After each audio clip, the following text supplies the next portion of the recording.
Sir, sinasabi sa isang interview na malakas daw na panlaban kay VP Sara kung magkakaroon ng Lenny Robredo, Erwin Tulfo tandem. What do you think of that? Nun? Isang political analyst po, sir, sa isang interview. Naku, baka napanaginipan niya lang yun. No, nakakatama po ng puso, pero I don't have plans eh.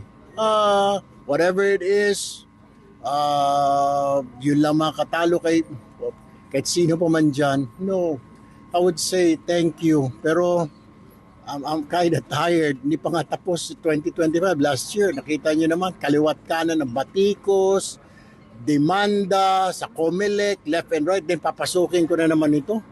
Makakaroon na naman ng issues. Ayaw na po ng family namin ng gulo. Kaya si Sen. Rafi din, gusto niya po for re-election na lang sa Senate. Ako din po, napag-usapan na namin. I don't have plans to run for higher office. Ang hirap pala. I mean, kawawa yung family mo kung ano-ano, mga bashers, etc., yung mga galit sa'yo, tapos may mga demanda, ang kukulit pa, dinismiss na ng COMELEC, paulit-ulit ang demanda hanggang umakyat sa Supreme Court, at dinismiss din naman ng Supreme Court. You can say that categorically that you have no plans of running for VP or President, even if may calls, sir. What if magkaroon ng calls for you? Clamor, marami pa dyan.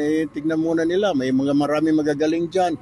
I can suggest Bam Aquino, Senadora Risa Ontiveros, marami mga magagaling dyan na mga pwede maging vice ni VP Lenny. Siguro pag wala ng tao sa mundo, ako na lang at saka si Madam Lenny, tsaka papayag. Pero for now, ang dami dyan, ang dami siguro makikita.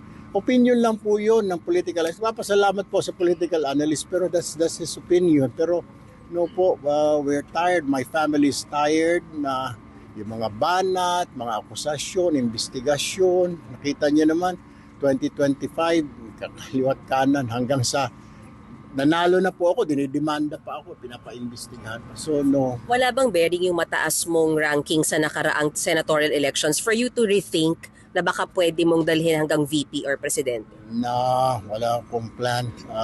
Mahirap. Kahit na sabihin natin nag-number 1 pa ito with all what happened last 2025, yung kaliwat kanan, ang atake, banat, kung sino-sino dinidemanda, mga hindi mo nga kilala, kung sino ba itong tao na ito, dinidemanda ka. The usual na naman siguro yung mga issue na yan, di ba? Na mga citizenship, mga dynasty, etc., etc. Ganun na naman yung hahanapan ka na butas. Well, I would say na thank you po siguro for that political analyst. Maraming salamat po. I'm not interested po, nor my brother Rafi he's not also interested. Marami pa po dyan. Doon po sa kanila sa liberal, marami po mga magagaling. Tumingin ho muna sila siguro. Sir, isa na lang, have you made up your mind who to support for President? VP Lenny, VP Sara? Tignan ko muna yung mga performance nila.